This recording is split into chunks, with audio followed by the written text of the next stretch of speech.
Hello guys, welcome to the another video of being bull. My name is Himanshu Aswani. 2-3 महीने बाद video upload कर रहा हूँ। सोचा कि एक बहुत इंपॉर्टेंट वीडियो बता सकूँ। काफ़ी सारे इन्फॉर्मेशन जो होती है मैं रील के माध्यम से आप लोगों को दे देता हूँ। यूट्यूब शॉर्ट्स या फिर इंस्टाग्राम रील्स जो होती है, वहाँ से मैं आपको सारी इन्फॉर्मेशन दे देता हूँ। अब पर इसका रीज़न यही था कि मेरे को आप लोगों को बहुत अच्छे से एक्सप्लेन करना था इस वीडियो को। आपने थंबनेल देख के आपको पता चल गया होगा कि ये वीडियो किस चीज़ पर है।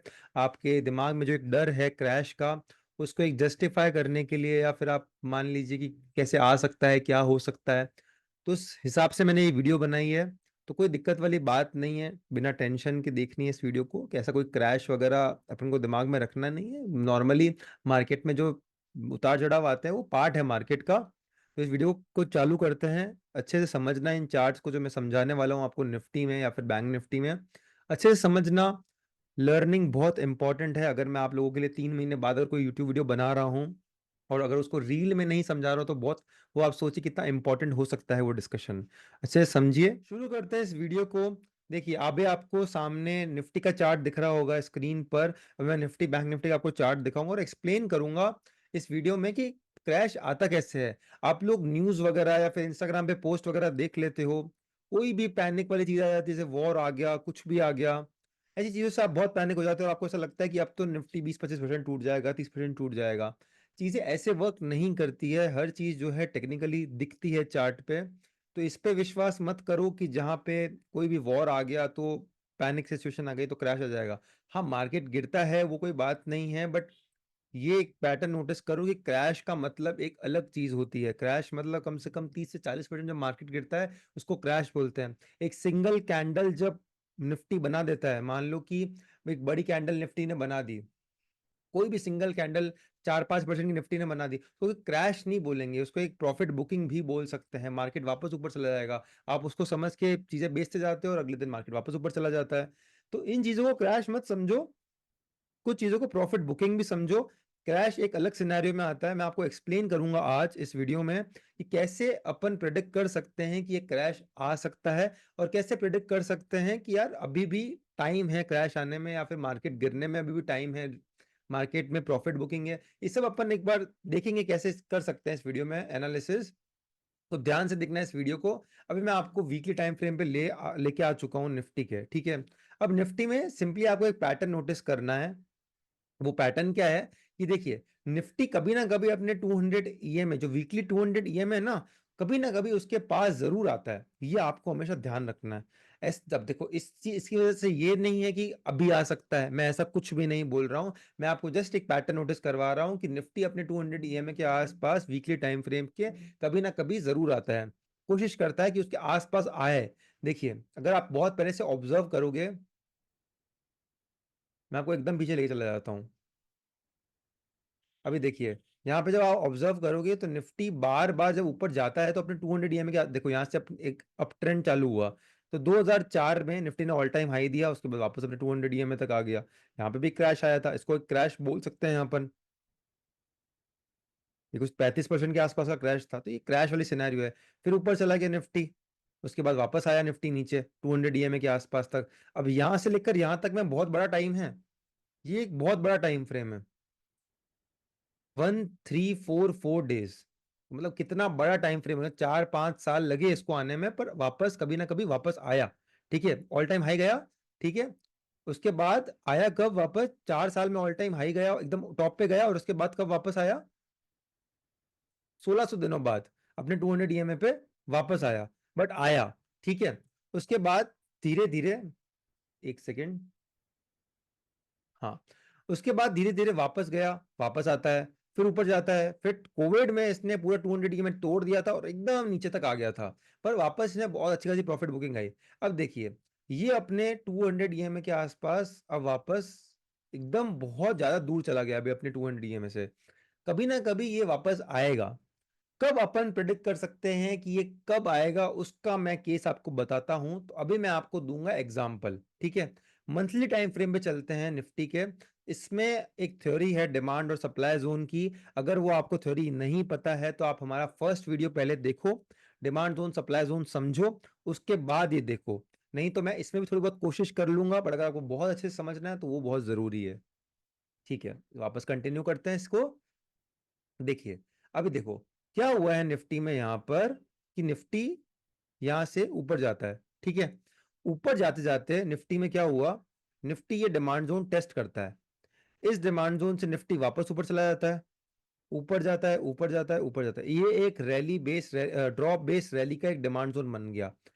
देखिए यहां पे इस पॉइंट पे सेलर्स थे, ठीक है।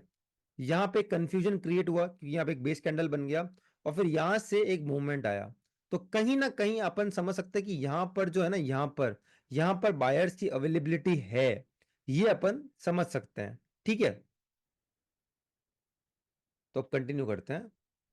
ऊपर गया, डिमांड जोन ये बनाया इसने बाद में, ये डिमांड जोन बनाने के बाद वापस नीचे आया, रिट्रेसमेंट लिया निफ्टी ने और इसको टेस्ट कर दिया। अब मतलब ये जो बायर्स का एरिया है ना, वो यहां से चल चुका है, ऊपर गया। फिर ये जो डिमांड जोन था, ये वाला डिमांड जोन, यहां पे देखिए एक रेड कैंडल है, उसके बाद वापस ग्रीन कैंडल बन गई और ऑल टाइम हाई दे दिया। वापस यहाँ पे एक बायर्स का एरिया की सेलर्स के बाद डायरेक्ट बायर्स एक्टिवेट हो गए, तो कहीं ना कहीं यहाँ पे एक बाइंग जोन है, डिमांड जोन है। यहां से निफ्टी वापस चल गया। फिर क्या हुआ, अब यहां से ऊपर गया, ये एक डिमांड जोन बना दिया यहां पर ड्रॉप बेस रैली का। फिर यहां पे टेस्ट हुआ, फिर ऊपर चला गया। अब देखिए, अब यहां पर इसने कोई डिमांड जोन नहीं बनाया है, यहां पर इसने कोई डिमांड जोन नहीं बनाया, कोई प्रॉपर बाइंग नहीं है यहां पर। अब ये डिमांड जोन टेस्टेड, ये टेस्ट हो गया, ये टेस्ट हो गया, ये टेस्ट हो गया, ठीक है। सारे डिमांड जोन यहां टेस्ट हो गए हैं, मतलब कोई भी बाइंग एरिया अपने पास बचा ही नहीं है। अगर मार्केट यहां से गिरता है तो कौन सा बाइंग एरिया रुकेगा, कोई बाइंग एरिया है ही नहीं यहां पर, कोई बाइंग एरिया है ही नहीं यहां पर। और मजे की बात यह है, तो ये क्या है, 1 जैन 2020, 1 जैन 2020 है, यहीं पे 1 जैन 2020 को बाहर कोरोना वगैरह के न्यूज फैल रहे थे। अपने यहां तक आते थे, थोड़ा सा लेट हो गया था, फेब मार्च में आया था, और अगले महीने जैसे ही फेब में आया मार्केट गिर गया। अपन इसको क्या नाम देते हैं, कोरोना का, क्योंकि सही बात है कोई दिक्कत नहीं है उसमें। बट अपन as a trader, as a investor, as a technical analyst, अपन को ये ध्यान देना है कि ये जो चीजें, ये अगर इतनी बड़ी जो क्रैश आया है मार्केट में, वो क्यों आया है, क्योंकि निफ्टी के पास प्रॉपर सपोर्ट ही नहीं था। अपन को यही मानना है इस चीज को, ठीक है। तो जब यहाँ पे कोई सपोर्ट होगा ही नहीं, तो रुकेगा रुकेगा कौन निफ्टी को नीचे आने से, कौन रोकेगा निफ्टी को नीचे आने से। अब 3 मंथ के टाइम फ्रेम पे अगर अपन चलें, देखिए अभी अपन कौन से टाइम फ्रेम पे हैं, मैं इसको डिलीट करता हूं सबको पहले।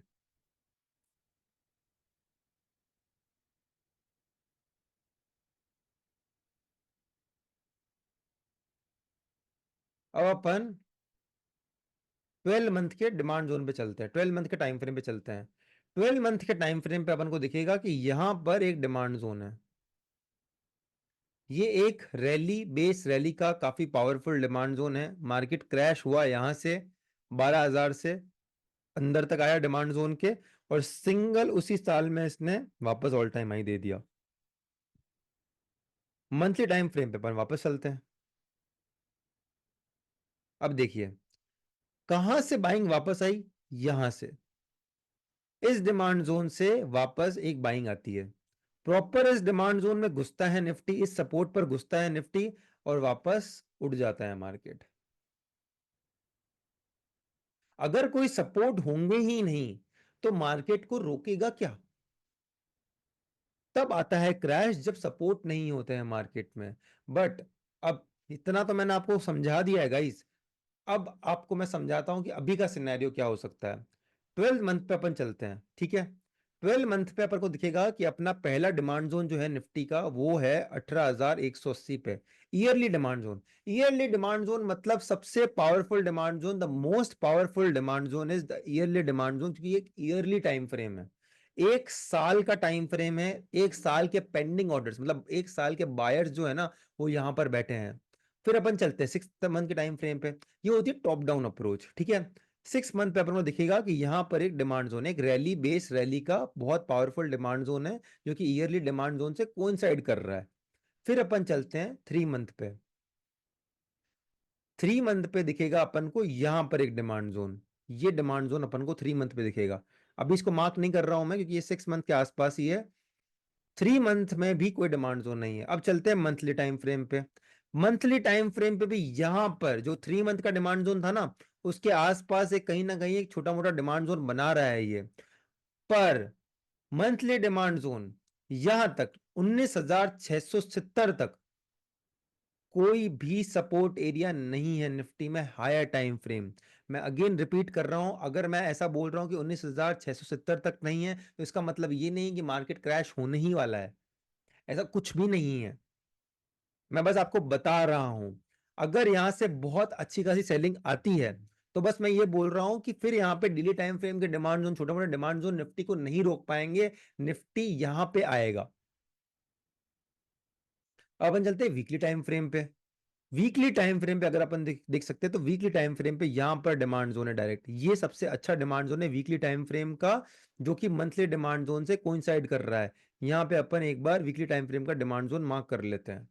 ठीक है, मैंने थोड़ा 6 मंथ का थोड़ा सा इधर उधर कर दिया, मैं आप वापस चलो मार्क कर देता हूँ एक बार। ये है 6 मंथ का, 6 मंथ्स के डिमांड जोन के अंदर ही वीकली टाइम फ्रेम का डिमांड जोन कोइंसाइड कर रहा है ये बॉटम लेवल। अब देखिए, अगर मान लीजिए यहां से निफ्टी में एक अच्छी खासी सेलिंग आ जाती है, अगर सेलिंग आती है तो रोकने के लिए सबसे बेस्ट लेवल्स ये हैं, ये लेवल बेस्ट है 19,232 रुपए का बेस्ट लेवल। क्योंकि यहां पे देखो, एक एक ओरिजिन देखो आप, सेलिंग आई और फिर निफ्टी इतनी बड़ी मूव दे दिया। समझ रहे हो आप लोग? तो अगर एक यहां पर, एक सेकेंड, हाँ, तो अगर यहां पे बहुत तेज सेलिंग आती है ना, तब जाके ये लेवल्स जो होते हैं ना, ये लेवल्स काम करते हैं। अब यहां पर डेली टाइम फ्रेम पे चलते हैं। डेली टाइम फ्रेम पे अपन जैसा देख सकते हैं कि अपने पास डिमांड जोन कहाँ, अभी देखो 200 ये में डेली टाइम फ्रेम से कितना दूर है निफ्टी का, बहुत दूर है। एक बार प्रॉफिट बुकिंग आएगी तो कितना निफ्टी कितना ओवर स्ट्रेस्ड है, आप देखो तो सही कितना ज्यादा ओवर स्ट्रेस्ड है निफ्टी। एक बार तो प्रॉफिट बुकिंग आनी चाहिए ना यहाँ पे। ये फिर जो टाइम होता है ना यहाँ पे जब निफ्टी आता है, यहाँ पे होते हैं अच्छे खासे एसआईपी, यहाँ पे बढ़ती है, यहाँ पे इन्वेस्टमेंट्स होते हैं, ये प्रॉपर एरिया होते हैं इन्वेस्टमेंट करने के लिए। अभी अगर यहाँ पे आप टॉप पे इन्वेस्टमेंट करके छोड़ दोगे तो आप फंस जाओगे बहुत बुरे वाले। ठीक है, अभी देखो डेली टाइम फ्रेम पे मैं आपको बताता हूं कि डेली टाइम फ्रेम पे अपने पास कहाँ डिमांड, ऐसा नहीं होता कि एकदम 4 5 7 कैंडल बना के एक साथ आ जाएगा, ऐसा कभी भी नहीं होता है। अगर ऊपर इतना धीरे धीरे गया है ना, हाँ नीचे नीचे थोड़ी जल्दी आ जाता है मार्केट, पर अगर ऊपर इतना धीरे धीरे गया तो हो सकता है नीचे भी एकदम धीरे धीरे आए। देखो यहाँ पर नीचे आराम आराम से आया नीचे, यहाँ पे आया फिर रॉकेट हो गया। तो इसका ध्यान रखना है अपन को। अब मैं आपको डेली टाइम फ्रेम पे लेके चलता हूँ कि डेली टाइम फ्रेम पे डिमांड जोन कहां पर है। इस पूरी की पूरी सिचुएशन में, ये पूरी की पूरी सिचुएशन में एक भी प्रॉपर डिमांड जोन यहां पर नहीं है। प्रॉपर डिमांड जोन जो सेलिंग रोक सके मार्केट में, ऐसा डिमांड जोन है ही नहीं यहां पर। ठीक है, यहां पर एक डिमांड जोन है जो मैं मार्क करना चाहूंगा, ये एक डिमांड जोन है निफ्टी में 22,834 पे। ये डेली टाइम फ्रेम का रैली बेस रैली एक डिमांड जोन है जो निफ्टी को थोड़ी बहुत वापस से बाइंग दे सकता है अगर निफ्टी यहां तक आता है तो। ठीक है, अब अगर यहां पे निफ्टी आता है उसके बाद पता चलेगा कि निफ्टी का वापस या तो वापस ऑल टाइम हाई देता है कि नहीं देता है, स्टॉक्स कहां पर है, ये सब चीजें मैटर करती है। अभी मैं आपको बताऊंगा कि अगर निफ्टी में अपन ये देख रहे हैं उसके साथ साथ अपन को ये देखना पड़ेगा कि रिलायंस कहां पर है।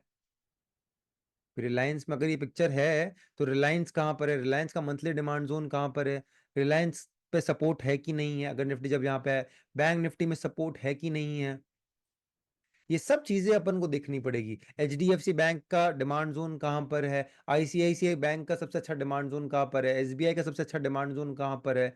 जब क्रैश आता है, जब बहुत बड़ी बड़ी सेलिंग आती है, तो अपन को ये ध्यान रखना पड़ता है कि जब डिमांड जोन में, ये डिमांड जोन पे अगर निफ्टी आ रहा है तो HDFC bank, Reliance, Infosys, TCS, जो बड़े बड़े स्टॉक है, जो हाईली वेटेड स्टॉक है, वो डिमांड जोन में आ रहे हैं कि नहीं आ रहे हैं।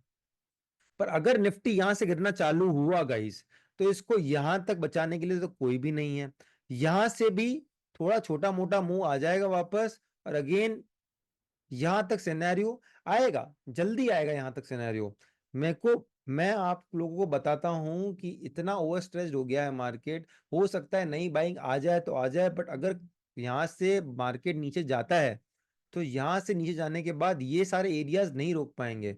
हो सकता है एक बार 21,331 के लेवल्स थोड़े बहुत रोक लें इसको, पर अगर सेलिंग बहुत ज्यादा तेज आती है तो ये लेवल्स नहीं रोक पाएंगे, थोड़ा मुश्किल है। फिर डिपेंड करो इन लेवल्स पे। अगर बस मैं आपको यही बताना चाहता हूँ कि अगर थोड़ा सा नीचे और जाता है मार्केट तो बाय साइड रहना बंद कर देना। इंट्राडे वगैरह ठीक है, थोड़ी छोटी मोटी मूव लेनी है, पर स्विंग और पोजिशनल ट्रेड लेना बंद कर देना अगर नीचे जाता है मार्केट। और उसके बाद जब लो तो 22,000 23,000 के लेवल्स का 23,000 के आसपास के लेवल्स का वेट करो। और अगर ये लेवल्स भी ना चले तो 200 ईएमए तक का वेट करो। वहां से भी अगर आपको ऐसा लग रहा है कि बाइंग नहीं आ रही है तो फिर अच्छा खासा नीचे जा सकता है मार्केट। तो मार्केट में क्रैश ऐसे आते हैं जब मार्केट में सपोर्ट नहीं होते हैं। अगर मल्टीपल सपोर्ट्स नहीं है तो सेलिंग आती रहेगी आती रहेगी आती रहेगी। मल्टीपल सपोर्ट्स हैं तो फिर मार्केट सपोर्ट लेता रहेगा। तो यही बताना था मेरे को आपको, आप लोगों को इस वीडियो में निफ्टी का एनालिसिस। तो अगर कभी भी आप लोग न्यूज़ देखो वगैरह वगैरह चीज़ें देखो तो हमेशा इतना ध्यान रखो कि आपको उसके बाद एनालिसिस करना है, चार्ट देखना है और सोचना है कि क्या मेरे चार्ट पे सपोर्ट है कि नहीं है। अब जैसे कि एक एग्जांपल मैं आपको लास्ट एग्जांपल दे देता हूँ यहाँ पर, कि अगर यहाँ पर ये जो बजट के दिन पे कैंडल बनी थी, बहुत ही डरावनी कैंडल है ये बजट के दिन की, बहुत डरावनी कैंडल है। 8.5% जब मार्केट टूटता है, 8.5% निफ्टी में किसको बोलते हैं, ठीक है। अब एक बात बताओ, बजट से एक दिन पहले, सॉरी बजट बोल रहा हूँ मैं, इलेक्शन, इलेक्शन की कैंडल है। इलेक्शन से एक दिन पहले जब मार्केट इतना ऊपर है, मतलब 22,336 रुपए पे जब मार्केट है, किसकी हिम्मत होती है कॉल का ऑप्शन लेने की? किसकी हिम्मत है कॉल का ऑप्शन लेने की? मेरे को इतने सारे स्क्रीनशॉट्स आते हैं, मेरा भी दिमाग खराब हो जाता है कि इतना ऊपर जब मार्केट एक दिन पहले,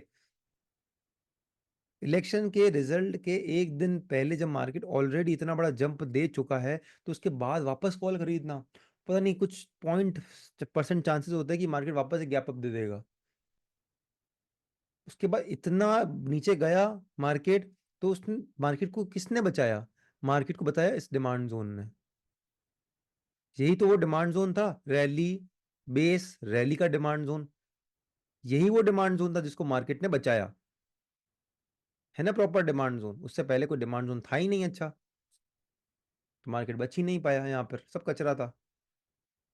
तो इन चीज़ों को ध्यान रखो। मैं आपको ये बस यही बताना चाहता था कि क्रैश आते तब हैं जब मार्केट में सपोर्ट नहीं होता है। Thank you for watching this video guys. अगर आपको ये वीडियो अच्छा लगा हो तो आप इसको शेयर कीजिए। मैं यूट्यूब पे वीडियोस कम ही बनाता हूँ, बट जब मुझे बहुत बड़ा एक्सप्लेनेशन देना होता है तो उसको छोटी सी रील में बनाने का कोई मतलब नहीं होता, इसलिए यूट्यूब पे आके बढ़िया मेहनत करते हैं और आप लोगों के लिए मेहनत करते रहेंगे। तो अगर आपको ये वीडियो अच्छा लगा तो शेयर कीजिए, इस वीडियो को लाइक कीजिए, कमेंट कीजिए, और कौन सा टॉपिक पर अगर आपको हो सके तो मैं वीडियो बनाऊंगा। अगर आपको टॉपिक पे कुछ सीखना हो तो मैं बहुत खुशी से बना सकता हूँ उस बारे में वीडियो। मुझे नॉलेज देने में इसका बहुत अच्छा लगता है।